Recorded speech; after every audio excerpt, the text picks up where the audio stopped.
is, I'll say it's entirely fictional and completely autobiographical. It's called Thunder Lightning. 1. Thunder. One time we had a thunderstorm with one bolt of lightning. I was sitting in my dorm and there was this flash, then a boom for like 30 seconds. Boom. Then it was gone, the whole storm, everything. One flash, I shit you not, this happened. 2. Evergreen State College. It is raining 10 minutes to midnight on a night so cold we feel honor-bound to smoke it hazy. We lost Richard an hour ago to some temptress, either chemical or physical. Dean, Sam, and I walked to the roof of the library at the Evergreen State College because it is there, because it can be climbed, because I am leaving childhood behind. I mean to warn them, be careful what you say. I'm writing this all right now in the rain. I just don't know it yet. Anything I hear is fair game.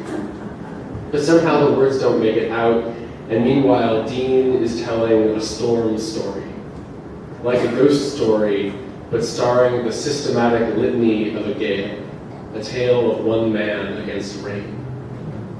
In some ways it is lonely, but in its telling, the story loses its austerity and reminds us of each other.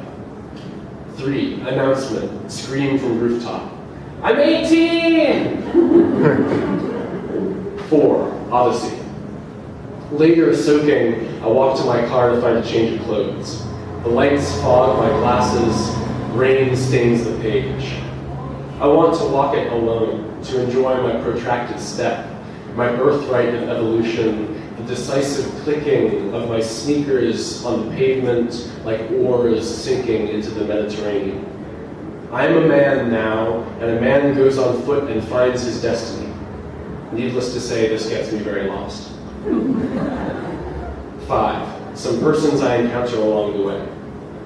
3 stoners stoning, masking their indecisions with yet more indecisions, making paper cuts on purple lips, smoke trails in the rainforest.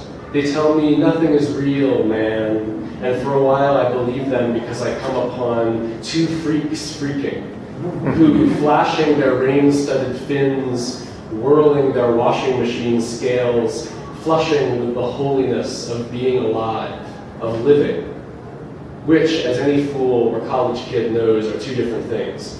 They tell me to go with the flow, but it's not like I have any choice when I find one wanderer wandering, her dark skin appearing suddenly out of the cascading gray curtain. Parking lot F, she beckons, this way. I finally find it, and to mask my ineptitude, I explain I'm only visiting. I just turned 18, in fact. No shit, she spins around, eyes wide. Happy birthday, man. 6. The taste of marijuana. Mom and Dad, close your ears for this one. It's not like the sickly sweet smell that wafts from the strange old teenagers up the block. They who so eagerly swallow the cosmos, they who survive it, they who are survived by it. No, to the tongue, it is spicy and dark, secretive. Like so many other first-time cosmonauts, I fail to get high.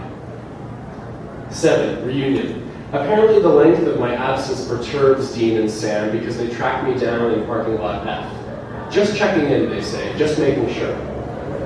They lead me back through fogged, ubiquitous rain that tumbles, rushing, gradually revealing strings of dorm room Christmas lights and street lamps and the moon, which even from a distance is the brightest beacon, the traveler's delight. 8. Renouncement, echo from rooftop. I'm 18.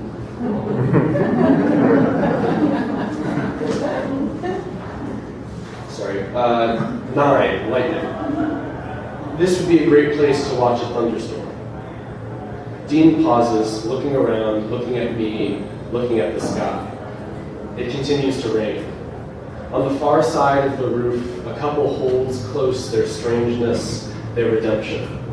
They might turn to watch me as the lit-up concrete clock ticks away my midnight moments and the sky lights itself.